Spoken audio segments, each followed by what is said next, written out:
Hello student, बात करेंगे इस वीडियो में वर्ल्ड ट्रेड ऑर्गेनाइजेशन नाफ्टा और ईयू के बारे में, जो कि आपकी यूकेपीएससी एएसओ की जो सीरीज चल रही है उसका पेपर 2 कॉमर्स की यूनिट 7 है इंटरनेशनल बिजनेस, उसके टॉपिक्स हैं। इससे पहले मैंने 2 टॉपिक्स अपलोड करे हैं जो कि आईएमएफ और वर्ल्ड बैंक है, तो उन्हें भी आप देख लें। चैनल को ज़रूर सब्सक्राइब कर लें ताकि इस तरह की अच्छी अच्छी वीडियोस, नॉलेजेबल नोट्स आपको प्रोवाइड होते रहें। तो चलिए देखते हैं। वर्ल्ड ट्रेड ऑर्गेनाइजेशन WTO क्या होता है। Is an inter governmental organisation that regulates and facilitates international trade. ये एक ऐसा इंटर गवर्नमेंटल ऑर्गेनाइजेशन है जो कि आपका अंतर्राष्ट्रीय व्यापार जो है उसको रेगुलेट करता है और सहायता करता है, फैसिलिटेट करता है। ध्यान रखना क्या है इंटरनेशनल इंटर गवर्नमेंटल ऑर्गेनाइजेशन क्या क्या करता है। इंटरनेशनल ट्रेड को रेगुलेट करता है और फैसिलिटेट करता है। With effective corporation in the United nation system, government use the organization to establish, revise and enforce the rules that govern international trade। जब यूनाइटेड नेशन क्या हुआ था, इफेक्ट में आया था, तब गवर्नमेंट ने क्या किया, बाद में ऑर्गेनाइजेशन को इस्टेब्लिश करने के लिए, रिवाइज करने के लिए, इन्फोर्स करने के लिए क्या करें, रूल्स बनाए ताकि इंटरनेशनल ट्रेड को और अच्छी तरीके से गवर्न किया जा सके। कब आया ये आया आपका 1 जनवरी 1995 में टू द 1994 मैराकेश एग्रीमेंट। एक एग्रीमेंट हुआ था मैराकेश एग्रीमेंट, याद रखना ये इसके लिए। और 1994 में जो हुआ था उसके बाद ये कमेंस्ड हुआ था, ये लागू हुआ था कब, 1 जनवरी 1995 को। इसने रिप्लेस किसको किया, अच्छा इसने रिप्लेस करा गैट को। गैट क्या था, general agreement on tariffs and trade. 1948 में ये आया था गैट, इसको रिप्लेस कर दिया इसने किसमें, 1995 में। और ये कब आया था गैट, ये आया था 1948 में, जिसकी फुल फॉर्म है general agreement on tariff and trade. Full form बार बार बता रही हूँ कि अच्छे से याद करनी है।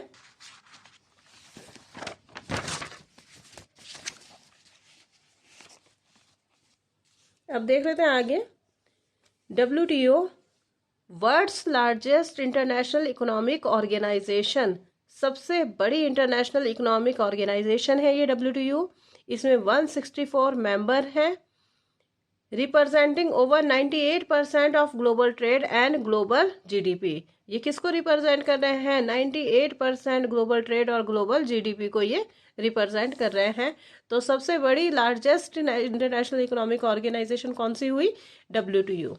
क्या करता है, it facilitates trade in goods, service and intellectual property among participating countries by providing a framework for negotiating trade agreements which usually aim to reduce or eliminate tariffs, quotas, and other restrictions. These agreements are signed by representatives of member governments and ratified by their legislatures। क्या बोला कि ये क्या सहायता करता है, ये goods में, वस्तुओं में, सेवाओं में, और जितनी भी आपकी इंटेलेक्चुअल प्रॉपर्टीज होती है, संपत्ति होती है, उन सब के लिए प्रोवाइड करवाता है एक framework.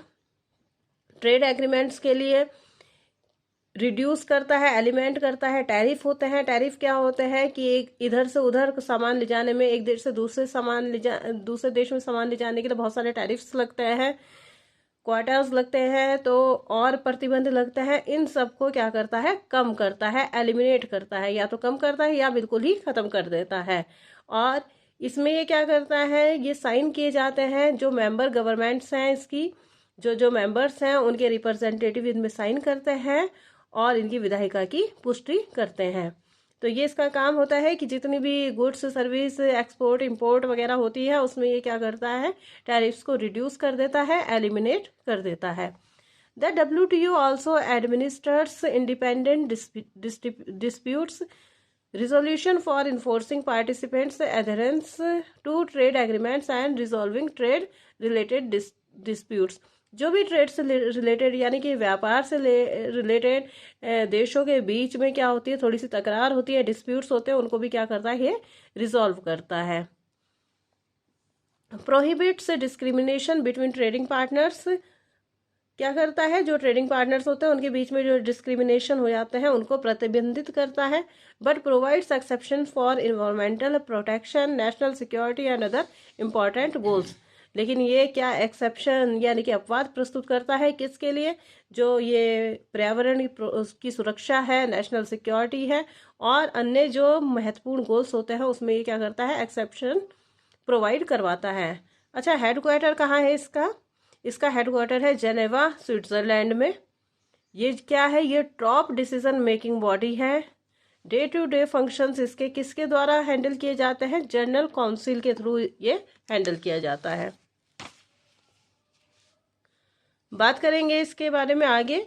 A secretariat of over 600 personnel lead by the director general and 4 deputies provide administrative, professional and technical services. इसमें एक सेक्रेटरिएट होता है और इसमें क्या होता है, 4 डिप्यूटी होते हैं। याद रखना किसके लिए होते हैं, प्रोफेशनल एंड टेक्निकल सर्विसेज के लिए। The WTO's annual budget is roughly $220 million USD, which is contributed by members based on their proportion of international trade. जो WTO है उसका एनुअल बजट क्या है, 220 मिलियन USD है।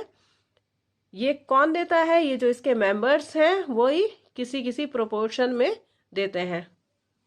फंक्शंस और ऑब्जेक्टिव्स क्या है इसका, इसका फंक्शंस और ऑब्जेक्टिव है promotion of growth by facilitating trade is the most important function of WTO।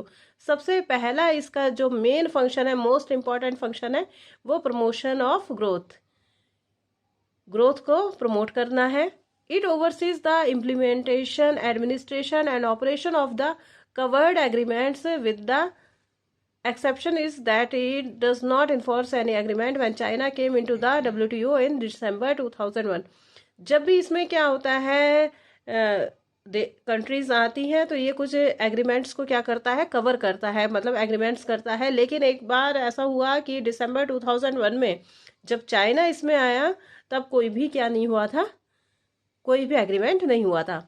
It provides a forum for negotiation and for setting disputes. Additionally it is WTO's duty to review and propagate the national trade policies and to ensure the coherence and transparency of the trade policies through surveillance in global economy policy making। क्या होता है, एक forum provide करवाता है ये किसे, ताकि जो भी डिस्प्यूट्स हैं वो सही हो जाए।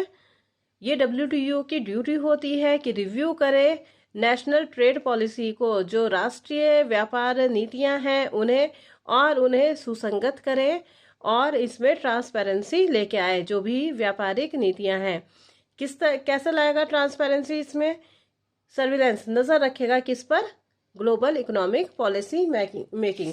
तो ये हुआ आपका क्या, WTO। इसके बाद ये है आपका NAFTA.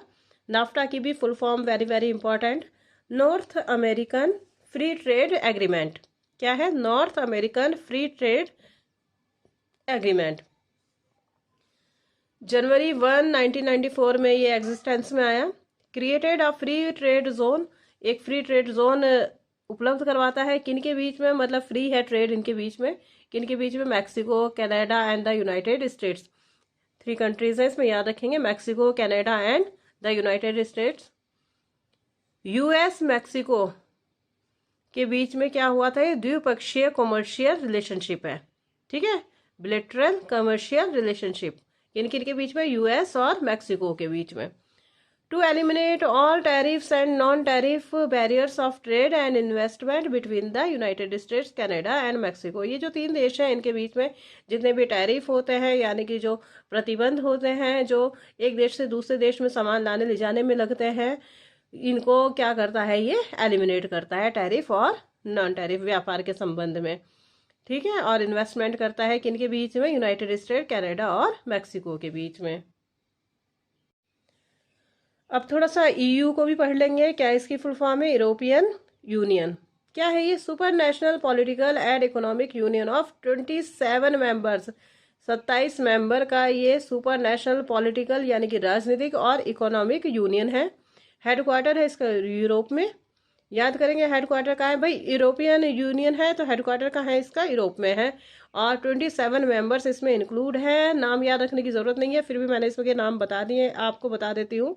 Austria, Belgium, Bulgaria, Croatia, Cyprus, चेक Republic, Denmark, Estonia, Finland, France, Germany, Greece, Hungary, Ireland, Italy, Latvia, Lithuania, Luxembourg, Malta, Netherlands, Poland, Portugal, Romania, Slovakia, Slovenia, Spain, Sweden.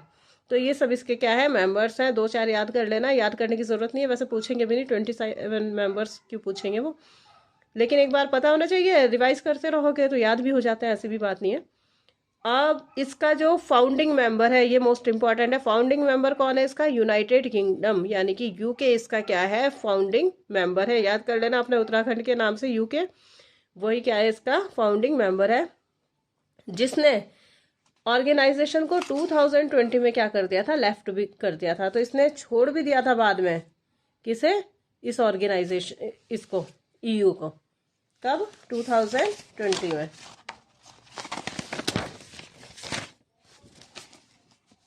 थोड़ा सा ही है, ज़्यादा इसके बारे में मैंने, ज़्यादा इंपॉर्टेंट है नहीं, जितना इंपॉर्टेंट है वो लिखवा दिया है। EU was created by Maastricht Treaty into force November 1, 1993। एक मास्ट्रिच ट्रीटी हुई थी, उसमें ये क्या हुआ था, फोर्स में आया था। तो ये नाम याद रखना, Maastricht treaty, November 1, 1993। Dates are very important. The treaty was designed to enhance European political and economic integration by creating a single currency, the euro। बस इसका जो मेन क्या काम था, इसका ईयू का ये मेन काम हुआ कि एक सिंगल करेंसी को यूज़ किया जाए। और सिंगल करेंसी क्या थी, देशों के बीच में एक सिंगल करेंसी को यूज़ किया जाए, इसको इसने बढ़ावा दिया, यूरो को, ठीक है, ताकि क्या हो सके, ये करेंसी ज़्यादा से ज़्यादा बढ़ सके देशों के बीच में। A unified foreign and security policy, जिससे क्या हो सके, फॉरेन सिक्योरिटी पॉलिसी मिल सके, एंड कॉमन सिटीजनशिप राइट्स। इसमें एक और था, क्या था, कॉमन सिटीजनशिप राइट्स, जो इसके मेंबर कंट्रीज थी उनमें एक नागरिकता अधिकार थे। And by advancing corporation in the areas of immigration, asylum and judicial affairs. क्या था इसमें, आपको काम करना था किन किन एरियाज में, आपके अप्रवास वाले जो लोग थे, शरण वाले जो लोग थे, और जुडिशियल अफेयर वाले लोग थे, इन सब के लिए इन्हें क्या करना था, काम करना था। इस कॉर्पोरेशन में भी ये काम करना था इनको, इस एरिया में।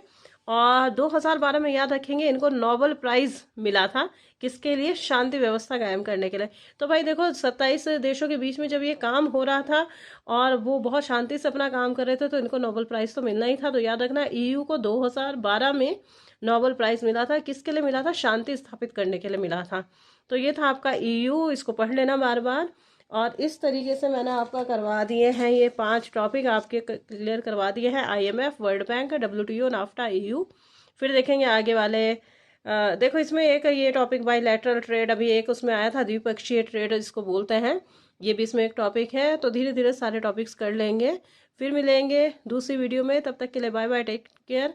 वीडियोस को रिवाइज करते रहें, अपनी तरफ से भी अप्रोच लगाएं, किसी एक के भरोसे नहीं बैठना चाहिए, और पढ़ाई करते रहें। Bye bye, all the very best.